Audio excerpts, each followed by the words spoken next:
I didn't sleep, not even for a minute. Not because I was scared, but because every time I closed my eyes, I could still hear her voice. First thing I did when the sun came up, I checked my phone. Messages, time, date, weather. I needed proof that yesterday actually happened. That's when I noticed it. A voice message, sent at 11:47 p.m. from my own number. I hesitated, then pressed play.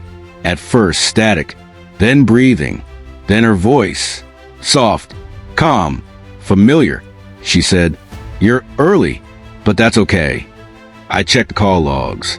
No outgoing messages, no recordings, nothing. But I was holding the proof in my hand. I laughed, nervous laugh, the kind you use when your brain is lying to itself. "This is stress," I said. "Just stress." I needed answers, so I did something stupid. I went back to the bus terminal. People everywhere. Noise, life, normalcy. And yet, it felt wrong. Like I'd stepped into a version of reality that was slightly off. I spotted him immediately. Same driver, same face. I walked up and asked him a simple question. "Do you remember me from last night?" He nodded. "Yeah," he said. "You were sitting next to the quiet lady." My chest tightened. "So you saw her too?" The driver frowned. "Of course." Brown coat, sat near the middle, didn't move much. That's when I knew I wasn't crazy. I swallowed. Did the cameras record her? He didn't answer immediately. That pause? Yeah, that's where things broke. He led me to the security office. Small room, old monitors, dusty screens. He rewound the footage. Timestamp, 11:32 p.m. The doors opened. I stepped in. Then I saw it. Me, sitting alone. No woman. No movement. No one beside me.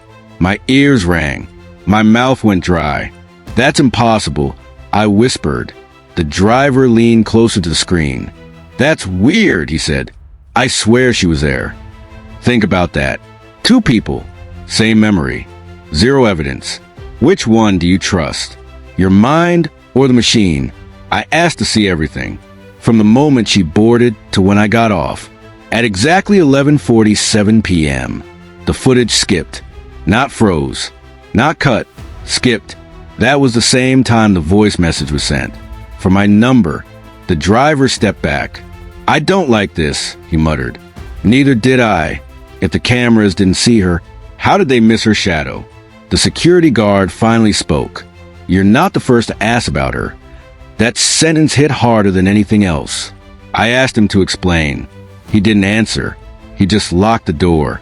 And that's when I realized something terrifying. This wasn't my story anymore. It was hers. The door clicked shut behind us. Not loud, not dramatic, just final. That's when I knew this wasn't curiosity anymore. This was containment. The guard pointed a chair. "Sit," he said. Not angry, not scared, experienced. He pulled out a folder. Old, worn, too thick for a coincidence. The first report was dated 3 years ago. Different bus, different driver. Same description. A woman who boarded. A woman who spoke. A woman who never appeared on camera. Brown coat. Calm voice. Knows names she shouldn't. I felt my stomach drop. I asked the only question that mattered. How many times? The guard exhaled. Enough that we stopped calling an error. No police reports. No public statements. No uploads of footage. Every incident quietly buried. Why not warn people? I asked. The driver laughed. Not funny laugh. Broken laugh. Because people don't listen, he said. They remember her, then they look for her.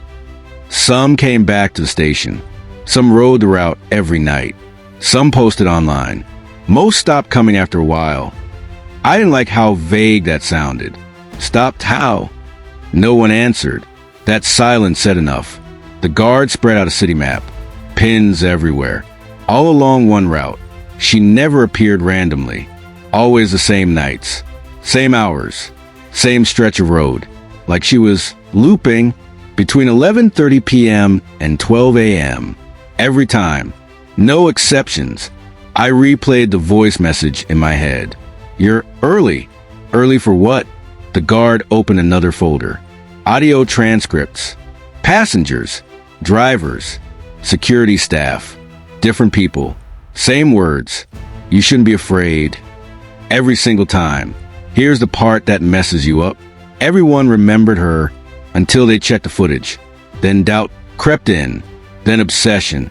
Then fear. I searched online later that night. Buried forums. Deleted posts. Screenshots of screenshots. People asking the same question. Did anyone else see her? One post didn't ask a question. It was a warning. If she speaks to you twice, don't go back. I counted. She spoke to me twice. I closed the browser. Told myself this was mass hysteria. Pattern-seeking brains. That's what we do best, right? That night, I dreamed of the bus, but it wasn't moving. She sat exactly where she always did, smiling. This time, she didn't say my name. She said, "You looked." I woke up choking on air. Phone buzzing. A new message. No sender. No number. Just 6 words. Midnight is not the end. That message stayed on my screen all night. I didn't delete it. I didn't screenshot it. I just stared like it might blink first. You know how midnight feels symbolic? Like an ending? Turns out, it's more like a doorway. I found another post. Different forum. Different year. One person didn't listen. They went back.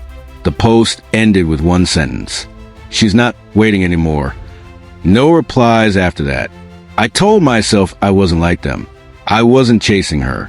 I was verifying. I charged my phone, turned on voice recording, set a live location. If something happened, I wanted proof.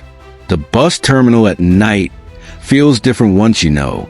Too quiet, too expectant. Same driver. He saw me and immediately shook his head. "Don't," he said. One word. Everything in it. I stepped onto the bus anyway. Not because I was brave, because something in me needed closure. I didn't sit next to her seat. I sat in it. Red dot blinking. Recording. Proof. The doors shut. The bus didn't move. No engine sound. No vibration. Just stillness. That's when I realized something was wrong. She didn't board. She was already there. I saw her, but the window beside her showed nothing. No reflection. She wasn't calm anymore. She looked tired. You weren't supposed to come back like this. I looked at my phone. Recording stopped. Battery full. Storage empty. No error message. I asked her what she was. Angel. Ghost. Memory. She didn't answer that. "I'm not here to harm you." She paused. "Unless you insist on knowing." "People who see me twice," she said, "start to forget other things. Names, faces, places, important ones. You trade certainty for awareness." The driver screamed, not in fear, in recognition. "You were on my bus before." His voice cracked. Years ago. He started crying. Couldn't remember his daughter's face, but he remembered her. That's when I understood. The rule wasn't about seeing her. It was about returning. She looked at me, and for the first time, she apologized. The bus doors opened by themselves. Dark street. No name. No lights. "Get off and forget me. Or stay," she said, "and start noticing what others can't." I stood up, heart pounding, mind breaking. I stepped, not toward the door. She smiled again, not sad this time, relieved. The bus engine started, but the street outside wasn't my city. My phone buzzed one last time. This time, from her. Episode 3 is where you decide why I exist. The lights went out. Everywhere. If I'm telling you this now, it means I didn't forget her, and that should worry you.